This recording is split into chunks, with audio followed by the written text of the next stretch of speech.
কিমান টকা দিম 1000 কোটি টাকা কিন্তু মোৰো লিষ্ট থাকিব माखासेया बे भिडिअखौ नुबाय माखासेया नुवाखै नङा होमबा रायजोफोर जाय जाय नुवाखै नायलांदो आरो चेनेलाव गोदानबा अननानै साबसक्राइब खालामना होदो प्लिज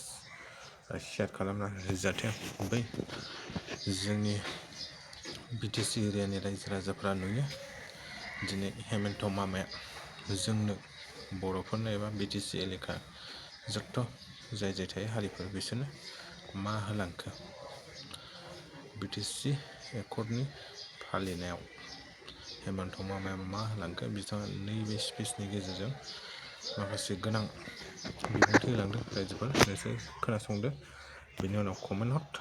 जुदि बिथांनि होलांनाय थाखाफोरा नंगौना नङा नोंसोर कमेन्ट हर आरो बेफोरखौ जों मोनजोबनो हागोन ना हाया उनाव नायनोसै जों कमेन्ट हरबानो जादों आरो जाय जायगायाव साबसक्राइब खालामदों रायजोफ्रा नायलांदो भिडिअखौ मामाया मा बुंखो বিটিসি জিন্দাবাদ হাগামা মহিলাৰী জিন্দাবাদ মই আৰু এটা গিফ্ট দি আৰু এটা উপহাৰ দি মই সামৰণি মাৰিব খুজিছো আমাৰ বড়োলেণ্ডৰ বহুত পেচেণ্ট চেন্নাইলৈকে যায় ট্ৰিটমেণ্টৰ কাৰণে সেই কাৰণে বড়োলেণ্ড টেৰিটৰিয়েল কাউন্সিলক আমি টকা দিম চেন্নাইত যাতে এটা বড়োলেণ্ড গেষ্ট হাউচ নিৰ্মাণ কৰিব পাৰে ভাল হ'ব নে বেয়া হ'ব পাক্কা ভাল হ'ব ঠিক আছে তেতিয়ালে মই কি কলো ৰাস্তা বনাবৰ কাৰণে দলং বনাবৰ কাৰণে কিমান টকা দিম 1000 কোটি টাকা কিন্তু মোৰো লিষ্ট থাকিব লাগিব ঠিক আছে দ্বিতীয়তে বড়োলেণ্ডৰ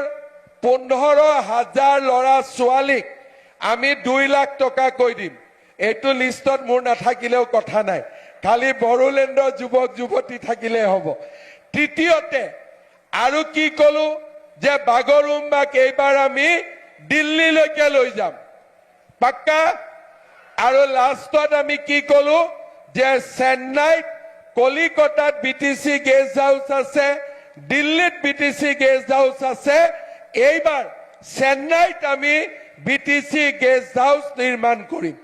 হ'ব সব ঠিক আছে মই ঠিক কৈছো নে নাই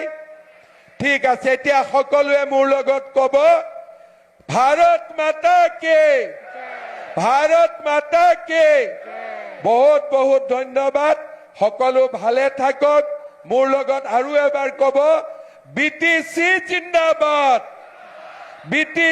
জিন্দাবাদ হাগামা মহিলাৰী জিন্দাবাদ बहुत बहुत धन्यवाद जय हिंद वंदे मातरम रायजोफोर नुबायना नोंसोर भिडिअखौ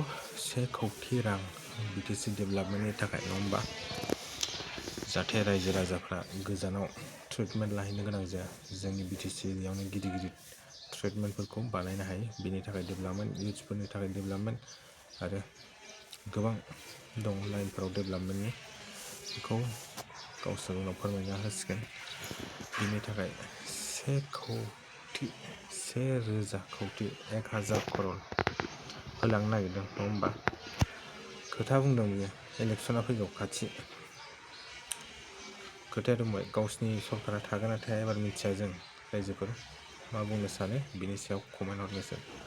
एबाराव गावसिनि सरकारा थागोन ना थाया गावसिनि सरकार थाबासो हरनो हागोन नङा होमबा रायजोफोर आरो सरकार थाबाबो हरजोबनो हागोन ना हाया बेखौथ' जोंबो मिथिया गोबां सिगांनिफ्रायनो बुंबोगासिनो उमुक थाखा हरगोन उमुक मागोन होननानै नाथाय माखासे फान्डफोरा सफैजोबा जोंनि बिटिसि एरियायाव बिनि सायाव मा सानदों रायजोफोर आरो सफैबाबो माखासे बेखौ मावनो केलेंकारि खालामो जोंनि जा पाब्लिकनि फैसाफोरखौ माखासे केलेंकारि खालामग्रा दं बुङाखै दानि सरकारा गोदान सरकारा बेबायदि जागोन सिगांनि सरकारफोराबो जाबोदों आरो बिनि सिगांबो जाबोदों एसे एनैया जायो नाथाय जोंनि जा मोननांगौ मोन्थाय बेफोरखौ जाहाथे सरकारफोरा फान्डसफोरा सफैबा बानायना होनांगौ मोननांगौफोरखौ रायजोफोरनो रानना होनांगौ जा सुबिदा हायो रायजोफोरनि डेभेलपमेन्टनि थाखाय बानायना होनांगौ आरोखि सरकारफोरा थ' रायजोफोर आं बुंनाया नंगौना नङा एबार बिजेपि सरकाराबो थागोन ना थाया बेखौ बुंनो हाया गोजौ लेभेलाव बिराद दावराव जागासिनो रायजोफोर बिसोरो हिन्दी निउसफोरबो नायबानो नुगोन थ' जेब्ला थागोन अब्लासो मोनगोन बिजेपि सरकार थाबासो मोनगोन कंग्रेस फैबा मोनगोन ना मोना बेखौ बुंनो हाया मोनगोन मोननो बेसेबां मोनगोन बेखौ बुंनो हाया जों थ' रायजोफोर भिडिअखौ जेसेबां हायो शेयार खालामनो हागोन लाइक साबसक्राइब खालाम आरो कमेन्ट हर आं बुंनाया नंगौना नङा गोरोन्थि जादोंबा क्षमा होदो रायजोफ्रा